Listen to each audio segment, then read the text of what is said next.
Assalamualaikum warahmatullahi wabarakatuh. Tapi di luar sini kayak di Indonesia boleh semua tanah. Kenapa begitu? Kata Ibnu Abbas karena Quran turun bilisanin Arabiyyin mubin. Jadi kalau orang Jogja kalau mau ke Jakarta arahnya kemana? Barat. Itu sebetulnya ketika Anda ke barat itu persis Jakarta apa bisa saja pasnya itu Pangandaran. Tapi orang itu akan bilang kalau ke barat ya ke Jakarta. Meskipun presisi Anda tepatnya di Pangandaran. Nah kiblat seperti itu, asal orang menghadap ke barat itu orang sudah bilang ke kiblat. Nggak usah sedetail misalnya harus pas Ka'bah. Saya pernah debat sama tim ahli Kemenang. Nggak bisa Gus, sekarang ada GPS harus tepat Ka'bah. Terus saya bilang gini, kalau teori Anda benar, berarti semua masjid luasnya maksimal 16 meter. Ka'bah itu luasnya hanya 16 meter. Berarti Masjid Ulil Albab yang pojok sana sama pojok sana, kira-kira itu ya sudah tidak kena Ka'bah. Kalau harus tepat, Ka'bah itu kan diameternya hanya 16 sampai 18 kalau nggak salah. Berarti semua masjid kalau ingin tepat Ka'bah harus pas 16.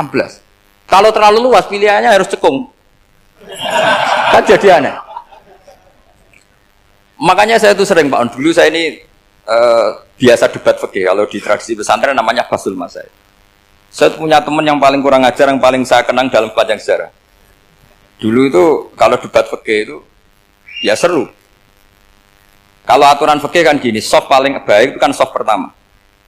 Baru kedua, baru ketiga. Yang paling keren kan soft awal, soft.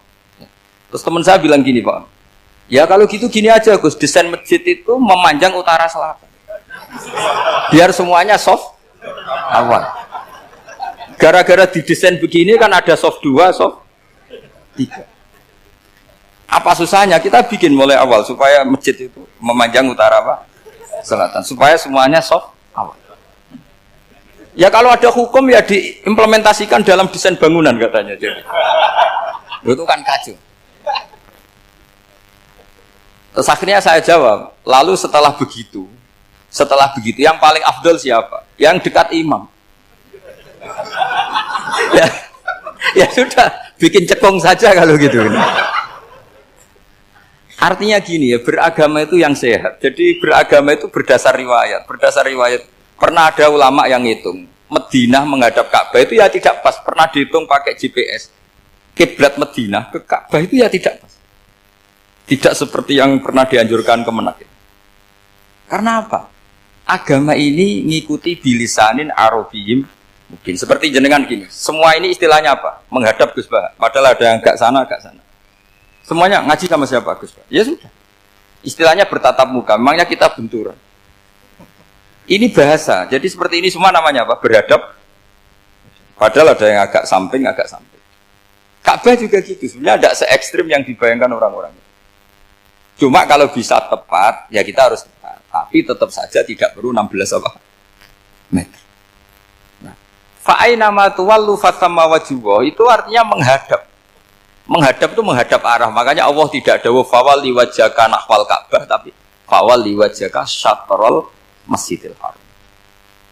Jadi ini penting saya utarakan supaya kita familiar dengan istilah-istilah Quran. Istilah Quran itu gampang sebenarnya. Kalau kita kaji itu gampang. Problem kita tidak pernah mengkaji. Jadi semuanya asing. Kalau kita mengkaji itu gampang sekali. Saya punya sekian cerita betapa pentingnya mengkaji Quran. Harun Ar-Rasyid itu dinasti Bani Abbasiyah. Itu pinter sekali. Ada seorang ustadz yang agak ekstrim. Itu datang ke Harun Ar-Rasyid. Ya Amirul Mukminin, inni nasihun laka famusaddidun alaika. Fala tajidanna alayya fi nafsika syai'an. Saya mau nasihati kamu tapi saya mohon jangan masukkan hati. Karena nasihat ini penting. Tapi saya akan keras, vulgar. Akan keras, kritik saya akan keras karena Anda sebagai Amirul Mukminin tidak becus. Apa kata Amirul Mukminin Harun Ar-Rasyid? Uskut ya Ustadz. Sebagai riwayat uskut ya jahil. Kamu itu Ustadz bodoh, tidak usah banyak omong. Terus kita, kenapa saya bodoh? Terus dibacakan ayat faqula lahu qaulal layyina la'allahu yatadzakkaru aw yakhsha. Inna Allaha ta'ala qad arsala man huwa khairun minka ila man huwa syarrun minni. Wa ma'a dzalika qala ta'ala faqula lahu qaulal layyina. Allah pernah menugaskan seorang yang lebih baik ketimbang kamu, yaitu Musa dan Harun. Musa dan Harun adalah seorang nabi. Kepada orang yang lebih buruk ketimbang saya, yaitu Fir'aun. Itu saja etikanya faqula lahu qaulal lainan. Kamu kalau ngomong yang halus, yang baik, yang berperadaban, kok kamu sama saya mau kasar? Akhirnya ustadznya ternyata pinter kamu, ya pinter aku. Jadi semudah itu.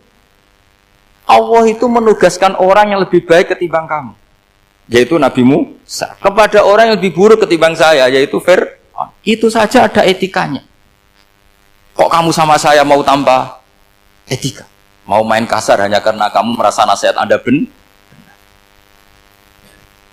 Jadi gampang sekali memahami Quran. Tapi lagi-lagi memang bagi ahlinya. Tapi ini saya bantu supaya sampean jadi ahli apa? Quran. Meskipun ngajinya sebulan sekali. Sudah sebulan sekali tidak punya kitabnya. Sudah. Jadi ulama dulu kalau belajar Quran itu gampang sekali. Saya berkali-kali cerita. Yang kitab saya baca di rektorat namanya Syajaratul Ma'arif. Itu kalau cerita bikin judul itu enak sekali. Babuna fil ibad bikullil bilad. Bab seseorang di mana saja hidupnya harus bermanfaat. Terus dalilnya itu hanya mengutip makalahnya Nabi Isa, wa ja'alani mubarakan ainama kuntu. Ciri utama seorang nabi apa? Saya di mana-mana adanya berkahi orang lain. Jadi berkah bagi orang lain. Maksudnya tidak jadi problem bagi orang lain. Artinya kamu hidup entah di Jogja seperti Pak Ono orang Jember, saya orang Rembang. Hidup di Jogja manfaat, di Jember ya manfaat, di mana-mana manfaat. Saya pernah di Korea seminggu ya manfaat. Saudara kita TKI yang di Korea ya manfaat, di sana bikin masjid, bikin apa. Karena ngendikane Allah menceritakan Nabi Isa siapa? Wa ja'alani mubarakan ainama kuntu. Saya adalah orang yang di mana-mana berkah. Artinya manusia eksistensinya harus seperti itu, hidup di mana saja berkah. Gampang sekali memahami Quran. Pernah Imam Syafi'i ditanya, kalau kamu nggak kehilangan air atau nggak ada air di satu daerah, cari-cari dulu sampai nggak ketemu. Setelah nggak ketemu air, baru kamu boleh tayam. Imam Syafi'i ditanya, apa dalilnya harus mencari dulu? Kalau nggak ada air ya langsung tayamum saja. Kenapa harus nyari-nyari dulu? Jawabnya Imam Syafi'i itu gampang sekali. Qala ta'ala falam tajidu ma'an. Kemudian kamu tidak menemukan air. Di mana-mana tidak menemukan setelah mencari. Kalau belum mencari namanya tidak tahu. Kan ayatnya kan falam tajidu ma'an. Kemudian kamu tidak menemukan air. Tidak menemukan tuh nyari dulu apa langsung ambil sikap? Nyari dulu baru kesimpulannya tidak ketemu. Kalau belum pernah nyari namanya tidak tahu. Segampang itu lama dulu memahami Quran karena konstruksinya utuh. Yaitu mereka tahu betul bahwa Quran itu bilisanin Arabiyim. Ketika Futuhat Syam. Syam dulu itu dikuasai tentara Romawi. Era Sayyidina Umar Futuhat. Yerusalem dikuasai tentara Islam. Itu awal Sayyidina siapa? Umar radhiyallahu anhu. Ketika Futuhat mau ada pesta besar-besaran. Tapi Umar menolak. Ketika menolak, kenapa Anda menolak? Beliau hanya membaca ayat Innallaha ta'ala ayyara qauman faqala adhabtum thayyibatikum fi hayatikumud dunya.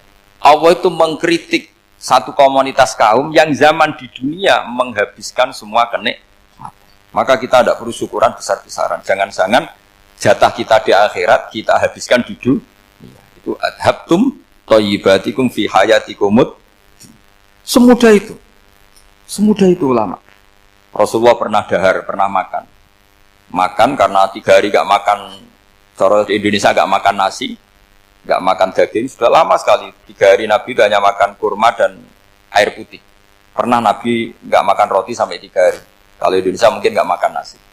Di hari ketiga, ada sahabat yang berbaik hati, Nabi disembelihkan kambing, dipotongkan kambing, Nabi disuruh dahar. Itu baru dahar setengah piring, Nabi berhenti. Ketika ditanya, setengah piring itu kan sudah kuat. Untuk sholat, untuk apa sudah kuat. Ditanya, ya Rasulullah kenapa berhenti? Bukankah engkau tidak makan ini 3 hari?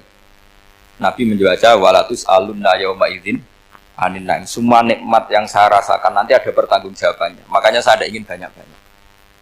Wah itu kalau diterapkan di sini nggak populer. Makanya saya tahu gayanya ngaji Quran itu nggak siap dengan konsep-konsep Quran ini.